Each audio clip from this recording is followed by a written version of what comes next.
Hello everyone, Luke here. We're not too far away from the start of the 2021 Formula 1 season, just over 4 weeks remaining, and there's talk of a few rule changes, maybe just to spice up the action a little bit. This year, some possible sprint races could be introduced at 3 of the races, Canada, Italy and Brazil, just to try and make things a bit more interesting on Saturday, but are they what Formula 1 really needs? Now, you might remember that reverse sprint races were mentioned for the 2020 season. This would have seen no qualifying whatsoever, and the Saturday qualifying session would have been replaced by a Saturday sprint race, with the grid for this set by the reverse of the championship order. So going on last season's form, Mercedes would have been at the back of the grid, teams like Williams, Haas, Alfa Romeo, they would have been towards the front of the grid. The results of that race would have then determined the grid for Sunday's actual Grand Prix. The big teams weren't happy about this whatsoever, saying it was making a joke of Formula 1, trying to just falsify the competition and cheapen in what it means to win a Formula 1 race, and the smaller teams weren't exactly enthusiastic either, so the idea got shelved. The new sprint race idea sees the traditional qualifying session shifted over to the Friday. The results of that qualifying would then determine the grid for the sprint race on the Saturday. There would be points on the Saturday sprint race, but no one knows how many there would be or even how long the race would be. These ideas are still yet to be finalised. And then the results from Saturday's race would determine the grid for Sunday's race. So if you win on the Saturday, you're on pole on the Sunday. If you retire on lap 1 on the Saturday, chances are you're going to be at the back of the grid for Sunday's race. As the faster cars are still going to be towards the front of the grid, most of the teams seem fairly open to this idea, and I'd be surprised if we don't see it at the 3 races mentioned earlier this season. Now, Formula 1 has changed its qualifying format numerous times before. Throughout the majority of the sport's history, there were 2 qualifying sessions, one on a Friday and one on a Saturday. Fastest time from these sessions would determine the grid.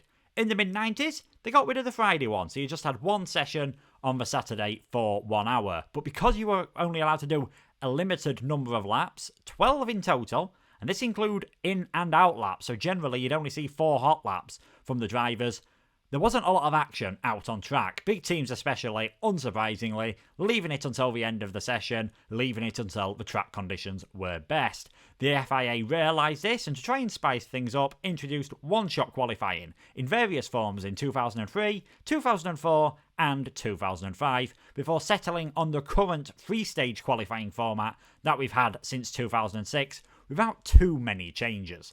Their last attempt to experiment with something was at the beginning of the 2016 season, with elimination qualifying. The idea of this would be that after about 3 or 4 minutes in the session, a driver would get eliminated, and then every 90 seconds, drivers would just carry on getting eliminated. The whole point of this would be that you'd never quite know who was going to get knocked out. Drivers could look safe and then all of a sudden be on the bubble and it would be too late for them to do everything. What actually happened, drivers realised they were getting knocked out very early on and just stayed in the garage. So the final 4 or 5 minutes of every session, there were no cars whatsoever. Not great for people watching at home, not great for people watching at the circuit. And all the teams were in complete agreement that this idea was terrible. But they still let it carry on for another race. In no other sport in the world would everyone go, yeah, this is awful. Shall we give it another try? Yeah, I don't see why not. It didn't work at Bahrain either, unsurprisingly, and by the time we got round to China, it had been ditched entirely. The FIA and Formula 1 have decided, though, that something needs to change with the current format. You don't really see too many surprises unless there are strategy mistakes or weather conditions, and you can't really rely on either of those to create mixed-up grids. Sprint races could be the answer, but there are still a few questions I have about the new format. One of the questions I've got about these sprint races is similar to one the teams have got as well. Will they be allowed extra power unit components because of the sprint races? You're only allowed 3 a season at the moment, and because of that, drivers and teams tend to take it easy in the practice sessions on the Friday. Seeing as one of those sessions is being replaced by a qualifying session, they won't be able to take it easy whatsoever. You're going to see more wear and tear on the cars. And also, because there's effectively 2 races a weekend, there's probably going to be a lot more damage as well. So this is probably going to add extra expenses for the teams, which the budget cap might just offset ever so slightly. Another question related to the cars is, will they be in Parc Fermé sessions at the end of qualifying, or as soon as the sprint race starts. What Parc Ferme is, if you're unfamiliar, basically as soon as you go out for qualifying, apart from very minor things like tyre pressure and front wing angles, you're not allowed to change a lot on the car. Your setup is fixed for qualifying and the race.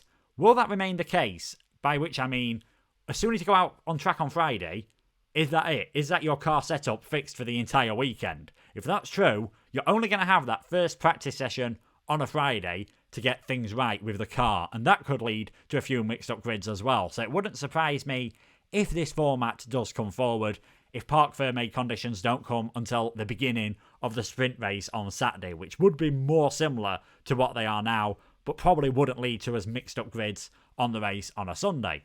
How many points are going to be available for this race on a Sunday as well? Is it going to be a bit like Formula 2 sprint races were? So 15 points for the winner, down to 1 for 8th place. I can't see it being worth the same points as the Grand Prix on Sunday. Or are we going to have 3 points for the winner, 2 points for second, 1 for the driver finishing third? A bit like the power stages in the World Rally Championship. No one knows that yet. No one knows how long the races will be yet.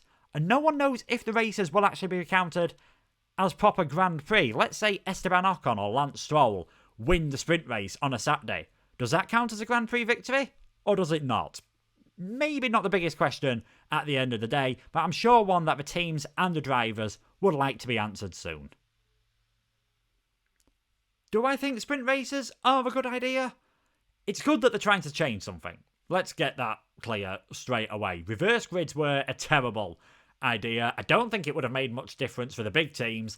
I think it would have been your midfield teams, which probably would have found it harder to get past for slower cars, and they would have probably suffered the most. So maybe we'd have seen more domination from the likes of Mercedes and Red Bull last season. Personally, though, I don't think qualifying needs wholesale changes. Maybe just a few tweaks. Maybe taking inspiration from the past and taking inspiration from other formats as well.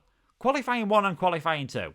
Let's keep them as they are. There is nothing wrong with how they work at the moment.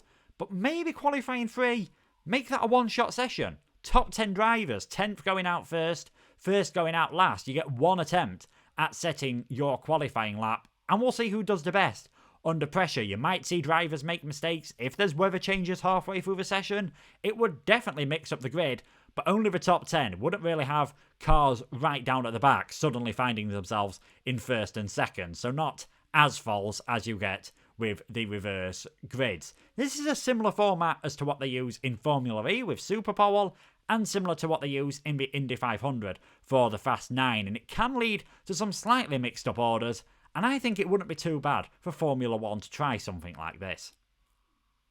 Now again, these sprint races are only a trial. If they do get approved, which they still might not do, so this might be a moot point, they'll only be at 3 out of the 23 races next season. And I think it's good that Liberty Media, the new owners of Formula 1, are willing to try a few different things to just mix up the order without ruining the essence of Grand Prix racing. At the end of the day though, if you're quick on a Saturday, you're going to be quick on the Sunday, so that's probably why we don't see too much overtaking. Mercedes' car is quick in qualifying and quick in the race. Those at the back of the grid, like Williams, are slower in qualifying and slower in the race, so you're never going to get too many mixed up grids and mixed up racing results. But if these Saturday sprint races do lead to more action and maybe a few shocks along the line, that can't be a bad thing. Well, that is the end of this video where we have discussed sprint races in 2021 in Formula 1. If you enjoyed it, leave a like below and subscribe. You can also check out the rest of my socials in the description. Feel free to leave a comment as well on what you think Formula 1 should do to maybe just tweak qualifying ever so slightly, and any other ideas you'd like me to talk about in future videos. Thank you so much for watching, and goodbye.